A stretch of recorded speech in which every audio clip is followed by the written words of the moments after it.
तो जी हाँ दोस्तों, शुरुआत करते हैं हम टैली की ऑनलाइन क्लासेस आज से। इस टॉपिक में हम क्या-क्या कवर करने वाले हैं। सबसे पहले फर्स्ट पॉइंट जो है उसमें हम कवर करेंगे कि अकाउंटिंग क्या होती है और उसका टैली के साथ जो है वो क्या रिलेशन है।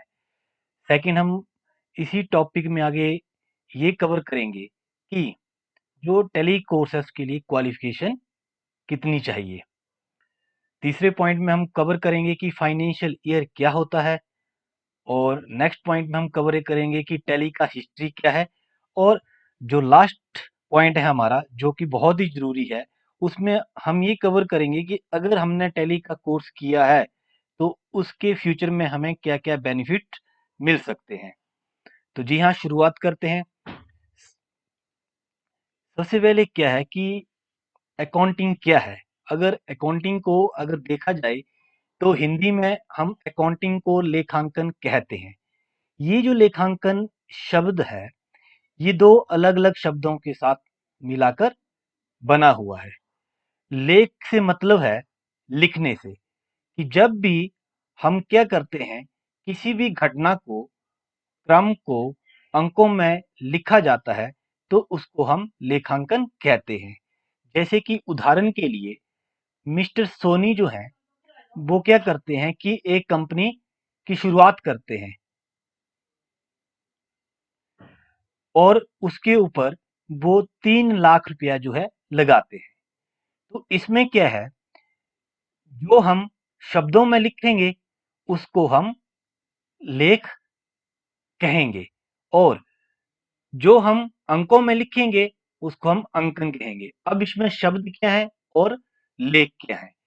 तो जो इसमें सोनी ने जो बिजनेस शुरुआत की, जब आप इस डेफिनेशन को लिखोगे, चाहे इंग्लिश में लिखें चाहे हिंदी में, तो इसको हम लेख बोलेंगे। और जब उन्होंने कितने अमाउंट से जो है बिजनेस की शुरुआत की, तो जब उस अमाउंट को हम लिखेंगे तो वो उसको हम अंकन कहते हैं। दूसरा एक और उदाहरण है कि अकाउंटिंग जो है वो सीखना क्यों जरूरी है। क्योंकि एक व्यवसायी जब अपना व्यवसाय करता है, जिसको हम इंग्लिश में बिजनेस भी कहते हैं, तो वो क्या करता है कि जब बिजनेस करता है तो बिजनेस में उसके खर्चे होते हैं, उसको बिजनेस में इनकम भी होती है, उसने बिजनेस में कहाँ पे कितना पैसा इन्वेस्ट किया है, उसको कहाँ से कितना पैसा आएगा, उसको बिजनेस में प्रॉफिट होगा या उसको बिजनेस में लॉस होगा। तो ये सारी की सारी क्रियाएं जो हैं, इनको हम लेखांकन कहते हैं। तो जो भी व्यवसायी अपनी वित्तीय घटनाओं को लिखता है तो उसको अकाउंट कहते हैं। अब अकाउंटिंग का जो है नॉलेज होना क्यों जरूरी है। थोड़ी देर के लिए सोचिए कि अगर आपको अकाउंट का नॉलेज नहीं होगा तो आपको ये नहीं पता चलेगा कि कहाँ से आपको इनकम आई, कहाँ से आपको प्रॉफिट हुआ, आपने कहाँ पे कितना पैसा खर्च किया था, उससे आपको कितना लॉस हुआ या उससे आपको प्रॉफिट हुआ, कितने लोगों ने आपसे पैसे लेने हैं और कितने लोगों ने आपके पैसे देने हैं। अगर आपको अकाउंट का नॉलेज नहीं होगा तो आप जो है बिजनेस जो है वो सही ढंग से नहीं कर सकते। तो लास्ट में अगर इसकी एक छोटी सी डेफिनेशन देखी जाए तो हम ये बोल सकते हैं कि accounting is language of business. Account जो है वो बिजनेस की एक भाषा है। अगर हमने बिजनेस करना है तो हमें अकाउंटिंग का नॉलेज होना जो है बहुत ही जरूरी है। बिना अकाउंटिंग नॉलेज के जो है हम बिजनेस नहीं कर सकते हैं। तो आई होप आपको जो है ये टॉपिक जो है वो क्लियर हो गया होगा। अब चलते हैं हम नेक्स्ट टॉपिक के ऊपर कि जो टैली कोर्स है उसका जो है सीखने के लिए जो है क्वालिफिकेशन क्या क्या चाहिए। बहुत सा ही कॉमन सवाल है और कई बार जो है लोग बार बार पूछते हैं कि मैं आर्ट्स बैकग्राउंड से हूं तो क्या मैं टैली सीख सकता हूं। मेरा बैकग्राउंड अगर कॉमर्स नहीं है तो क्या मैं टैली सीख सकता हूं। मैं कंप्यूटर ऑपरेटर हूं तो क्या मैं टैली सीख सकता हूं। मैं 12 पास हूं या 10th पास हूं तो मैं क्या अकाउंटेंट बन सकता हूं। तो इन तीनों क्वेश्चनों के सबसे पहले मैं आपको आंसर दूंगा और फोर्थ क्वेश्चन के ऊपर हम बाद में चलेंगे। तो पहले तीनों क्वेश्चन का ये आंसर है, जी हाँ, आप जो है टैली सीख सकते हो, चाहे आपका बैकग्राउंड आर्ट्स का हो, चाहे आप कॉमर्स के स्टूडेंट ना हो, चाहे आप कंप्यूटर ऑपरेटर हो, तो आप टैली सीख सकते हैं। लेकिन जो शर्त है वो एक है, आपको जो है टैली सीखने से पहले जो है आपको अकाउंट का नॉलेज होना चाहिए। आपको अकाउंटिंग के गोल्डन रूल्स के बारे में पता होना चाहिए। गोल्डन रूल्स को हम डेबिट और क्रेडिट के नाम से जानते हैं, जो कि हम आगे के लेसन में कवर करेंगे। तो हमें जो है इन सभी जो है पॉइंट्स का नॉलेज होना जरूरी है। दूसरा जो फोर्थ पॉइंट है, जी हाँ, अगर आप प्लस टू और टेंथ पास हो तो आप अकाउंटेंट बन सकते हो, लेकिन इसके लिए जो है हार्ड वर्क की जरूरत होगी, क्योंकि बिना हार्ड वर्क के हम कोई भी काम नहीं कर सकते। तो आपके ये क्वेश्चन भी क्लियर हो गए होंगे कि टैली सीखने के लिए जो है क्या क्या क्वालिफिकेशन चाहिए। अब चलते हैं आगे के टॉपिक की ओर। आगे के टॉपिक में जो हम कवर करेंगे कि जो फाइनेंशियल ईयर है वो क्या होता है, और जो फाइनेंशियल और ईयर होता है उसका बिजनेस में क्या रोल रहता है। देखिए, जो भी हम फाइनेंशियल ट्रांजैक्शन करते हैं उसके लिए जो है गवर्नमेंट ने, जो हमारी सरकार है, उसने एक जो है एक फाइनेंशियल ईयर जो है वो डिसाइड किया है। जैसे कि न्यू ईयर जो होता है, वो आपके सामने मैं एक एग्जांपल दिया हुआ है। जो नए साल की शुरुआत होती है वो 1 जनवरी से नए साल की शुरुआत होती है, और 31 दिसंबर को नया साल जो हमारा खत्म हो जाता है। लेकिन जो फाइनेंशियल ईयर होता है वो बिल्कुल इसके विपरीत होता है।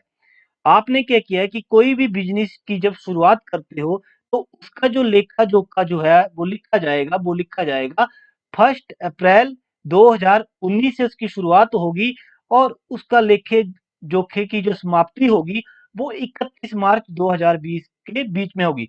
तो ये आपका फाइनेंशियल ईयर जो वो बनता है। फाइनेंशियल ईयर जो है उसका बिजनेस में क्या रोल रहता है कि जब बिजनेस में हम कोई भी हिसाब किताब करते हैं तो उस हिसाब किताब का लेखा जोखा जो है हमें इस फाइनेंशियल ईयर के जो लास्ट मंथ जो आपका 31 मार्च होता है उसमें हमें बताना पड़ता है कि एक साल के अंदर जो है जो आपका कंपनी है उसको उसने एक साल के अंदर जो है वो बिजनेस में क्या क्या किया, क्या उसको प्रॉफिट हुआ, क्या उसको लॉस हुआ। तो ये तमाम टॉपिक जो हैं वो फाइनेंशियल ईयर के जो है लास्ट मंथ में हमें डिस्प्ले करने पड़ते हैं। और आपने हमेशा सुना होगा कि बैलेंस शीट, तो बैलेंस शीट जो होती है वो आपके एक साल के खर्चों का जो है और इनकम का जो है और प्रॉफिट एंड लॉस का जो है लेखा जोखा होता है, जो कि हमें 31 मार्च तक जो है वो पूरा का पूरा हमें बताना पड़ता है। तो फाइनेंशियल ईयर के बारे में भी आपको लग गया होगा पता। अब चलते हैं हम नेक्स्ट टॉपिक की ओर, टैली हिस्ट्री, कि टैली की हिस्ट्री क्या है और टैली जो है वो कौन से ईयर में आई थी। तो जी हाँ, टैली की जो है हिस्ट्री क्या है कि 1986 में श्याम सुंदर गोयनायका और उनके बेटे भारत गोयनायका ने मिलकर टैली सॉफ्टवेयर की शुरुआत की थी, और इसका जो फाइनल नाम टैली रखा था वो रखा था 1988 में। और 1988 में ही इस प्रोडक्ट टैली को जो था मार्केट में लॉन्च किया गया। और उसके बाद धीरे-धीरे जैसे-जैसे टेक्नोलॉजी एडवांस होती चली, टैली के जो है मार्केट्स में कई वर्जन जो हैं वो अभी आ चुके हैं। टैली का जो नाउ इन दिस टाइम जो भारत में जो टैली का हेड ऑफिस है वो है बैंगलोर, और ये जो है टैली सॉल्यूशन कंपनी के नाम से प्रसिद्ध है। दूसरा जो है टैली का जो वर्जन है, सबसे पहले जो फर्स्ट वर्जन था वो था आपका 3.12। उसके बाद नेक्स्ट धीरे धीरे जो है टैली के वर्जन मार्केट में आते गए, जैसे टैली 4.5 आया। टैली 4.5 जो है वो एक डॉस ऑपरेटिंग वर्जन है। जैसे कि अभी आप जो टैली कर रहे हो या जो स्टूडेंट टैली सीखेंगे हमारे इस यूट्यूब चैनल साईं कंप्यूटर डेवल 5 में, उनको हम टैली जीएसटी के वर्जन के ऊपर टैली की ट्रेनिंग देंगे।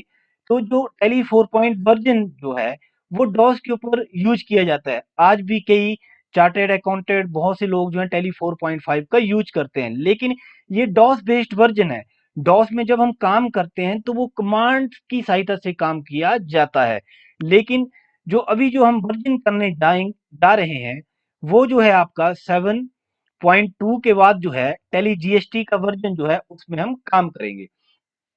टेली 7.2 एक ऐसा वर्जन है जिसमें जो है बैट का यूज किया जाता है।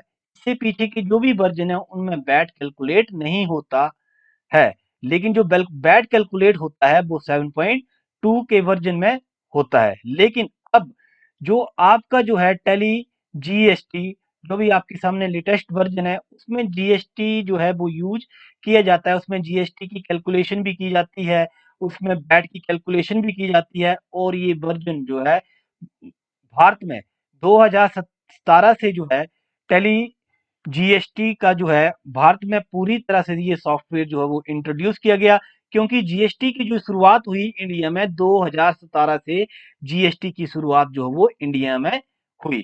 तो टेली का हिस्ट्री ये है। अब आगे के टॉपिक में हम डिस्कस करेंगे कि बेनिफिट जो है वो टेली कोर्स के क्या क्या हैं।